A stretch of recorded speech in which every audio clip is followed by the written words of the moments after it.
I think, right, let's talk about life in general, right? So you work your whole way up through Pee Wee football, through school, through middle school, and then all of a sudden you're like, I'm going to high school. So you go into high school and now you're a freshman, you're starting over. So you went from the top in the 8th grade, the man, killing it, top of sports, getting knocked back down to go into high school, right?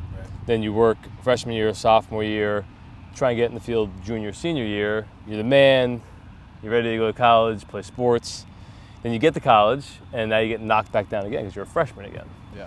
Well, I mean, it's even different for me because the kids that I started playing football with in flag are the same core people all the way till I was Through high school. Till I was a senior in high school. Right. And then blowing out my knee in the second game of my senior season in high school, I was just like, are you kidding me?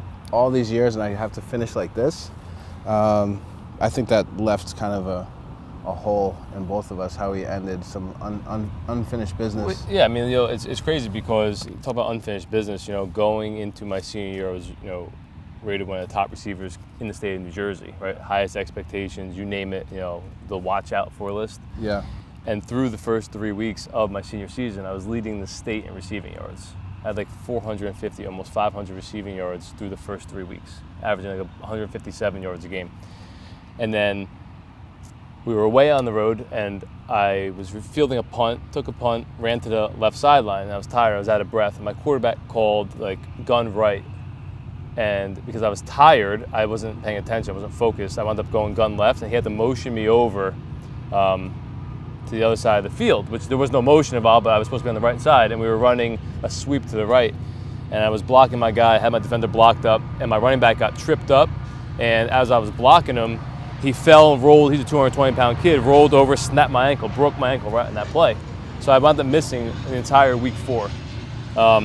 After that, I never missed a game after that, but I played on a broken ankle, a legitimate broken ankle, for the rest of my senior season. I still finished with almost 1,000 yards, That's crazy. 7 touchdowns. When I blew out my knee, I missed 3 weeks, and I played the rest with no ACL, no MCL, no meniscus. There was no way I wasn't going to play my senior year. So I went from receiver to defensive end because I couldn't run because I had no cartilage, or like every ligament in my knee was blown. So they're like, put me somewhere where I can still be effective somehow, but not have to worry about running too often.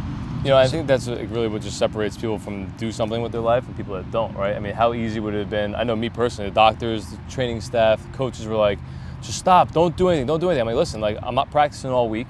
I'll tape everything up and I'll take massive amounts of, at the time it was only like Advil, that's all you could take. I got a couple cortisone shots and I had the treatment every single day, like in preparation just to play for that 3-hour window, because like that's how much not only did I mean to my team, but how much my team meant to me. And it was my senior year, and obviously nothing's given, nothing's guaranteed after that. And what's even crazier thinking about that is, like, I was supposed to have a very promising college career. Like my goal was to make it to the NFL. That's why I went to college, or else I never would have went to college. And in college, I never even caught a pass. So you go into college and you start all over again at the bottom. And then even let's say you do make it through, have a great college career, then you graduate, now you're in the real world and you're starting over again. So like how many times in life, like you have to keep starting over, proving yourself, different people, managers, bosses, coaches, friends, Well, adversity is the real test, right? So things often do not work out how you want them to. Rarely do they. Rarely do they. So it's the people that can deal with adversity, make negatives into positives that really turn out for the better. But we always find ourselves back at a football field, right? It's always. It's something it's something that we incorporate in our business, right? Yep. Sports, the mentality, the correlation between how we treat, the effort we put into performing is the same. It's just spillover from that competitive hole that we need to fill, or that competitive void that we constantly feel. So being competitive, putting in extra effort, outworking people, that's how you win in sports. I think it's also how you win in business. I think sports and everything else is pretty much like the test or the training for life.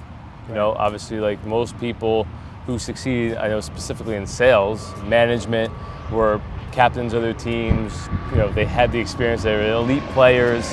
Now, going on the opposite side, the people that had the most amount of skill, that were handed everything, given the most amount of opportunities, never really had to work for anything because they had the natural talent.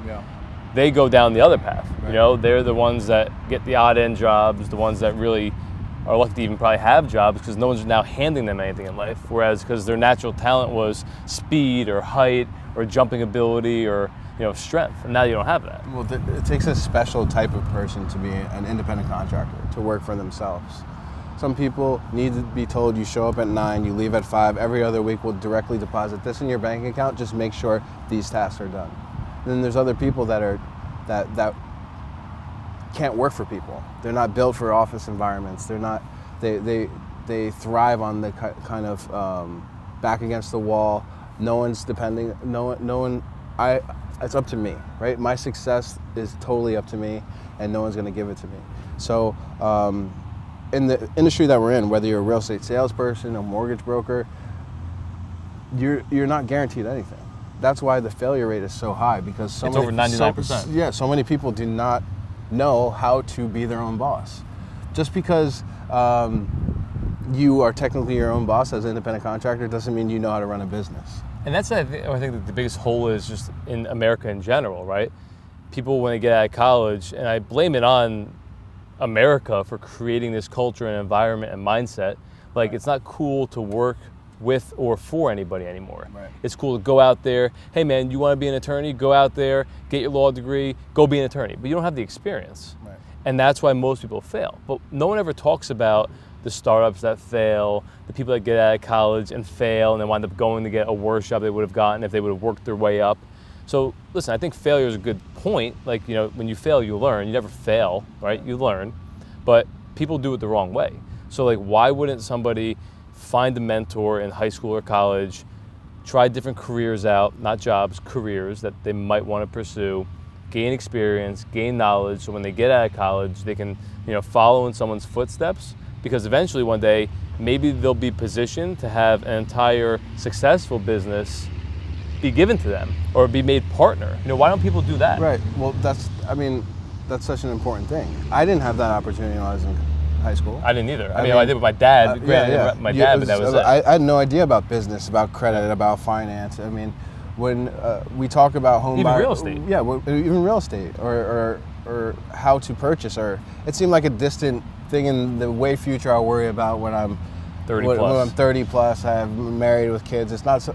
If I had the mindset of what I have now, or even half the information that I have now, or working or guidance from somebody with this type of information, life could have been easier for me. I could have been in a different situation much earlier. So when we talk about Homebuyer Huddle, when we talk about all the things that we're doing, a lot of the focus is not on the current real estate market. It's about where it's going in the next generation, because the next superstar in mortgages, the next superstar agent, the next, they're not even out of high school yet. And they don't even know that they're going to be the next. That's right. What's crazy. Like in sports, it's like, at an early age who's special and who's not special. Let's call a spade a spade. Right. You see a kid running a 4.3 40, you're like, that kid could go to the NFL. Yeah. In high school, you're not like, man, that kid would be a great real estate broker. Yeah. That kid's good with numbers. He's going to be an accountant. Well, he's going to be a financial advisor. Yeah. He's not going to be in the mortgage field helping people obtain financing to make their largest investment. Mm-hmm. And that's where I think like our business model, what we're developing, bringing outsiders from the mortgage industry that have failed, they've fallen on their butts, they've come to terms with they need a different career path. We bring them in and we train them organically to come join us. We'll be your mentors. We're not your bosses, but we're also not your friends. Like, this is a business, right? And I think being able to detect or see something in someone such that has that top talent or capability of having that type of talent, or a role player, right. I think that's where we stand out from. Well, it's one thing to learn from your mistakes, right? It's another thing to take it to a next level and give back. Right.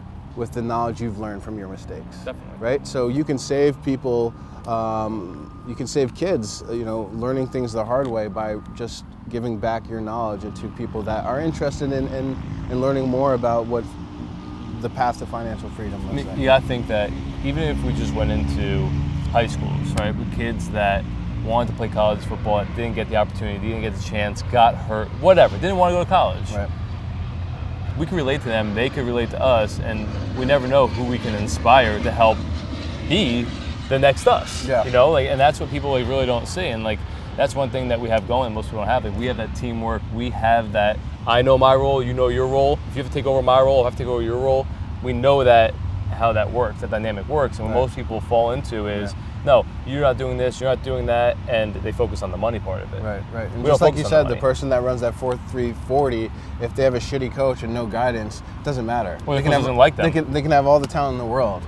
It's important to know what's available out there, because if you don't know, if you're not taking the right steps to saving, monitoring your credit, and setting yourself up for the future, you have no one to blame for yourself. Yeah, then you start already from the negative. You're already at a disadvantage. Now you're at a double or triple or quadruple disadvantage. Your credit's not where it needs to be.